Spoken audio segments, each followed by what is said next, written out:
അങ്ങനെ ഒരു അത്യാവശ്യം സമ്പന്നനായ വ്യവസായി ഒരു അച്ഛനുണ്ട്. ആ അച്ഛനൊരു മകനും. ഈ അച്ഛനും മകൻ എന്ത് നേട്ടം ഉണ്ടാക്കിയാലും വിലപിടിപ്പുള്ള സമ്മാനങ്ങൾ കൊടുക്കും. നല്ല നല്ല സമ്മാനങ്ങളെ, വാച്ച്, സൈക്കിള് അങ്ങനെ കൊടുക്കും. അങ്ങനെ സമ്മാനങ്ങൾ കിട്ടി കിട്ടി കിട്ടി ഇവൻ കുറെ വലുതായി. +2 പരീക്ഷ കഴിഞ്ഞു. +2 പരീക്ഷ കഴിഞ്ഞപ്പോൾ മകൻ അച്ഛനോട് പറഞ്ഞു, അച്ഛൻ എന്നും എനിക്ക് സമ്മാനം വാങ്ങി തരുന്നതാണ്, ഇത്തവണ ഒരു സമ്മാനം ഞാൻ ചോദിക്കുകയാണ് അച്ഛനോട്. എന്താ വേണ്ടത്? ബുള്ളറ്റ്. എന്താ വേണ്ടേ? ഒരു ബുള്ളറ്റ് വാങ്ങി തരുമെന്ന് ചോദിച്ചു. വാങ്ങി തരാമെന്ന് പറഞ്ഞു. അത് റെഡി, പൈസ ഉണ്ട്. അപ്പൊ ബുള്ളറ്റ് വാങ്ങി തരാമെന്ന് പറഞ്ഞു. അങ്ങനെ +2 റിസൾട്ട് വരികയാണ്. +2ന്റെ റിസൾട്ട് വന്നു. നല്ല മാർക്കോട് കൂടി ജയിച്ചു. അപ്പൊ ഇവൻ അച്ഛൻ കമ്പനിയിൽ പോയിട്ട് തിരിച്ചു വരുന്നത് കാത്തിരിക്കുകയാണ്. രാത്രിയിലാണ് അച്ഛൻ വരുന്നത്. ബുള്ളറ്റ് വരുന്നതും കാത്താണിരിക്കുന്നത്. ബുള്ളറ്റ് വാങ്ങി തരാമെന്നല്ലേ പറഞ്ഞത്? ബുള്ളറ്റ് മനസ്സിലായോ? ആ ബുള്ളറ്റ് കൊണ്ടുവരുമെന്ന് കരുതി കാത്തിരിക്കുമ്പോൾ അച്ഛൻ കയറി വരുന്നത് ഒരു ഗിഫ്റ്റ് പാക്കറ്റ് പെട്ടിയായിട്ടാണ് വരുന്നത്. ഗിഫ്റ്റിന്റെ പെട്ടി. ഈ പെട്ടിയുമായിട്ട് കയറി വന്നു. റൂമിലെത്തി. മോനെ, ഇതാ നിനക്ക് ഗിഫ്റ്റ് എന്ന് പറഞ്ഞു. മകൻ വല്ലാണ്ട് ദേഷ്യം പിടിച്ച. കാരണം ബുള്ളറ്റിന്റെ ശബ്ദം കേട്ട് കാത്തിരിക്കുകയാണ്. ഇല്ലേ, പെട്ട പെട്ട പെട്ട പെട്ട പെട്ട പെട്ട പെട്ടാണ് പൊട്ടി വരുന്ന ബുള്ളറ്റില്ലേ, അതിന് കിട്ടാൻ വേണ്ടി കാത്തിരിക്കുന്നിടത്താണ് അച്ഛനൊരു പെട്ടി കൊണ്ട് വരുന്നത്. ദേഷ്യം വരാണ്ടിരിക്കോ? വല്ലാണ്ട് ദേഷ്യം പിടിച്ചു. ആ പെട്ടി അവൻ റൂമിൽ കൊണ്ടുപോയി തുറന്നു നോക്കി. അതിനകത്തൊരു പുസ്തകം വലിച്ചെത്തി ഏറെടുത്തു. ആ പുസ്തകം വലിച്ചെറിഞ്ഞിട്ട് കഥക അടച്ചു. പിന്നെ പുറത്തിറങ്ങിയില്ല. രാത്രിയിൽ അവന്റെ റൂമിലുണ്ടായിരുന്ന അവന്റെ ഡ്രസ്സെല്ലാം പാക്ക് ചെയ്തു. നേരം വെളുക്കുന്നതിന് മുമ്പ് നാട് വിട്ടു. ഈ അച്ഛന്റെ കൊടുത്ത് ഇനി ഞാൻ ജീവിക്കുന്നില്ല. ഇങ്ങനെ പറ്റിക്കാവോ? പറ്റില്ല. അത്ര ദേഷ്യം പിടിച്ചു സ്ഥലം വിട്ടു. അങ്ങനെ പോയി ദൂരസ്ഥലങ്ങളിലൊക്കെ കറങ്ങി. ഒടുവിൽ ഒരു സ്ഥാപനത്തിൽ ചെറിയൊരു ജോലി കിട്ടി. ആ ജോലിയിൽ നിന്ന് അവന്റെ മിടുക്ക് കൊണ്ട് ജോലിയിലൊക്കെ ഉയർന്ന അവസരങ്ങൾ കൊടുത്തു. പൈസ കിട്ടി. സ്വന്തമായി ബിസിനസ് തുടങ്ങി. 10-30 കൊല്ലം കഴിഞ്ഞു പോയി. നല്ല നിലയിലെത്തി. സാമ്പത്തിക ശേഷി കണ്ടേ അച്ഛനെ പോലെ പൈസ ഉണ്ടാക്കി. അങ്ങനെ ഇരിക്കുമ്പോൾ അവനൊരു ഫോൺ വന്നു, അച്ഛൻ മരിച്ചു എന്ന് വിവരം കിട്ടിക്കഴിഞ്ഞ് കഴിഞ്ഞപ്പോൾ ഏതായാലും അച്ഛനൊന്ന് കണ്ടേക്കാല്ലേ.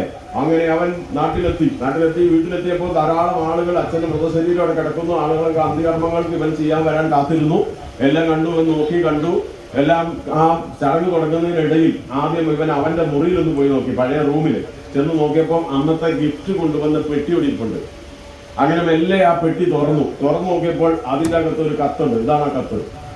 മകനെ, നീ +2 പരീക്ഷ ജയിച്ചു കഴിഞ്ഞാൽ നിന്റെ ഏറ്റവും വലിയ ആഗ്രഹമായിരുന്നല്ലോ ബുള്ളറ്റ്.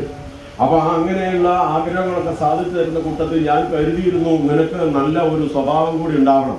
സാമ്പത്തികവും അതുപോലെ തന്നെ പുരോഗതിയും ഒക്കെ നേടി നീ ഉയരങ്ങളിലെത്തുമ്പോൾ നല്ല മനുഷ്യനായി കൂടി നീ മാറണമെന്ന് ഞാൻ ആഗ്രഹിച്ചു. അതുകൊണ്ടാണ് നിനക്ക് ഞാൻ അന്ന് ഭഗവത്ഗീത സമ്മാനമായി കൊണ്ടുവന്നത്. തുറന്നു നോക്കിയപ്പോൾ അതിൽ ഇരിക്കുന്നത് അന്ന് വലിച്ചെറിഞ്ഞ പുസ്തകം ഭഗവത്ഗീതയാണ്. ഈ ഗീതയാണ്. അപ്പോൾ അതേസമയം നിനക്കത് കണ്ടപ്പോൾ ഉണ്ടായ വല്ലാത്ത ദേഷ്യം കാരണം ആ പുസ്തകത്തിന്റെ അടിയിലിരുന്ന താക്കോൽ നീ കാണാതെ പോയി. ആ പുസ്തകത്തിന്റെ അടിയിലിരുന്ന താക്കോൽ നീ കണ്ടില്ല. കാരണം നിനക്ക് ദേഷ്യം കൊണ്ട് കണ്ണു കാണില്ലായിരുന്നു എന്ന് പറഞ്ഞു കഴിഞ്ഞപ്പോൾ മകനൊരു സംശയം. പുസ്തകം മാറ്റിയിട്ട് താഴെ നോക്കിയപ്പോൾ അത് ആ ബുള്ളറ്റിന്റെ താക്കോലാണ്. ഞെട്ടിപ്പോയി. എന്ത് ചെയ്യണം, എന്ത് പറയണം എന്നറിയാതെ വല്ലാതെ വിതുമ്പി.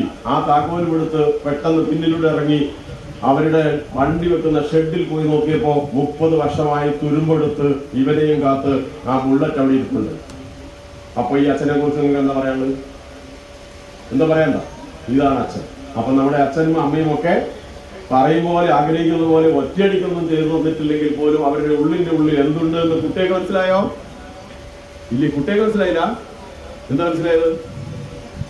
അതുകൊണ്ടാണ് ഞാൻ പറഞ്ഞത്. അത് നമ്മൾ നേരത്തെ ഈ കുട്ടി എനിക്ക് പറഞ്ഞു മാതാപിതാ ഗുരു ദൈവം. അപ്പൊ ഇത് നിങ്ങൾക്ക് മനസ്സിലായല്ലോ.